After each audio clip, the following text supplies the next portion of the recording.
Good morning, students. Today we'll start Science Standard 7, Chapter number 4, Nutrition in Living Organisms. Okay, chalo, let's start. Nutrition. Some life processes go on continuously in living organisms. Substances which are digested and assimilated for obtaining energy and for the growth and health of a body are called foodstuffs. Some organisms, some life processes like digestion, respiration, they are continuously going in our body. So the substances which we digest, which we eat, which we assimilate for getting energy are called as foodstuffs. Okay.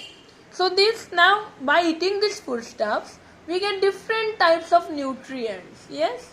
So these nutrients are classified into two groups, macro and micro. The nutrients macro and micro. The nutrients which we need in large amount, more quantity, they are called as macronutrients like carbohydrates and proteins. And the nutrients which we need in less amount are called as micronutrients. Example is fats. Okay. Example of micronutrients are minerals and vitamins, and macro are carbohydrate, proteins and fats, and micronutrients are minerals and vitamins. Yes. And next is autotrophic plants. Autotrophic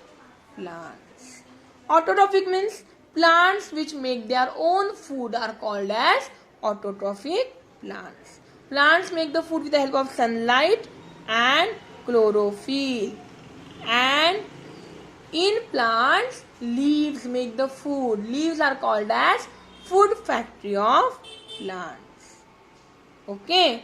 And this process of making food is called photosynthesis. Okay.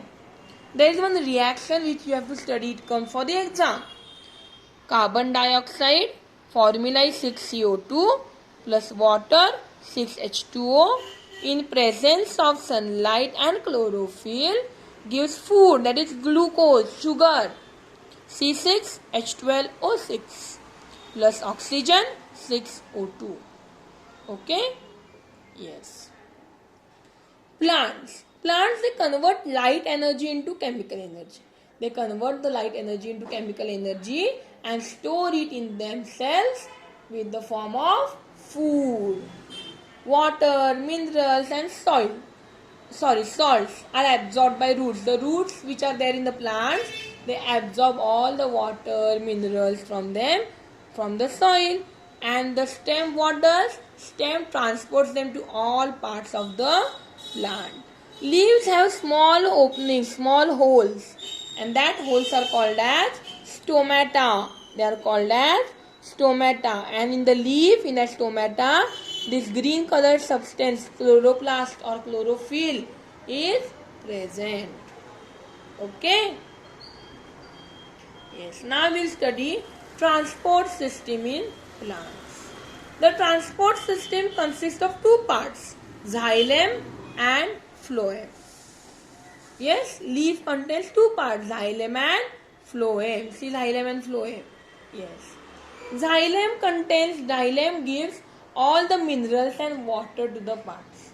All the liquid form, minerals and water are transported through xylem. And all the food, all the solid material is transported by phloem. Okay, understood? Xylem and phloem? Yes. Now see. Plants produce carbohydrates by process of photosynthesis. Plants produce the carbohydrate with photosynthesis. Okay. Now air contains nitrogen in the gas. However, these plants are converted into atmospheric and biological nitrogen. That is called as biological nitrogen fixation. Okay. Yes. Now we'll see the biological fixation of nitrogen. Two different types of microorganisms, two different types of small living organisms they come and together and they carry out biological nitrogen fixation. The root nodule, the root of the leguminous plants here. Yes.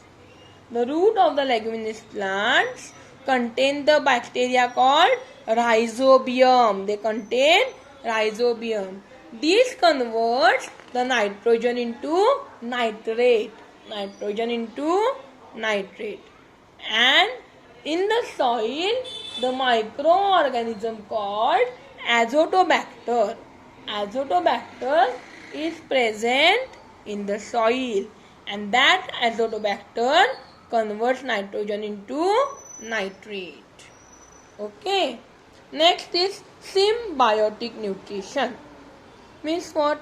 In some plants, two or more different plants live together, yes, to fulfill their needs of nutrition. And such nutrition is called symbiotic nutrition. Some fungi grow around the roots. Around the roots of plants, some fungi grow. Burshi yete ki nahi? Yes. So these plants supply the nutrients to the fungi. Okay. An example of this symbiotic nutrition is lichen. It is lichen. This is example, lichen. Okay. Next is heterotrophic plants. Example is Loranthus. Means the plants which are dependent on others. Okay. The plants that grow on body of other plants to obtain food are called parasitic plants. The plants which grow on other plants are called as parasitic plants. Example is Loranthus. See detailed picture of Loranthus. Due to the absence, there is no chlorophyll. Therefore, Cuscuta is dependent on other plant. It is dependent on other plant. So it is called as completely parasitic plant. Next is insectivorous plants. Yes, some plants are dependent on insects, like Drosera. Example is Drosera burmani. It has a flower-like appearance, but it depends on the insect. It grows close to the ground. And these insectivorous plants grow in the soil or water which is deficient in nitrogen compound. Deficient means which lack nitrogen, which don't have nitrogen or have less nitrogen. Okay, Drosera burmani. Next is saprophytic plant. The plants which grow on dead organisms, which get food from dead organisms, are called as parasitic plants. Example, or saprophytic, not parasitic, saprophytic plant. Example is mushroom, yeast. Understood? Yes. See the next part. Role and of nutrients and effect of their deficiency. Nitrogen. What is the function of nitrogen? It is the part of protein, chlorophyll and cytoplasm. If there is no nitrogen, then what will happen? Our growth will stop. Yellowing of leaves will become yellow. Phosphorus function is conversion of light energy into chemical energy. And if it is not there, leaves will fall early. Late flowering, flowers will become late, and growth of roots will become very slow. Potassium, necessary for our metabolism, our metabolic activities. And stem will become weak, leaves will fall down. Yes, carbohydrates will not be produced if it is not there. Magnesium, chlorophyll production is the most important function of magnesium. If there is not there magnesium, growth will slow and leaves will become yellow. Iron, same method. Okay. Manganese, production of plant hormones. The hormones necessary for plants are produced by manganese. If it is not there, growth will become less and leaves will get small spots. Zinc, production of hormones and their intermediates. Our hormones are produced by zinc, and if it is not there, growth will stop and leaves will become yellow. Understood? This chart you have to learn properly. It comes for exam. Okay? Yes. And nutrition in animals we'll study in next video. Okay, bye bye.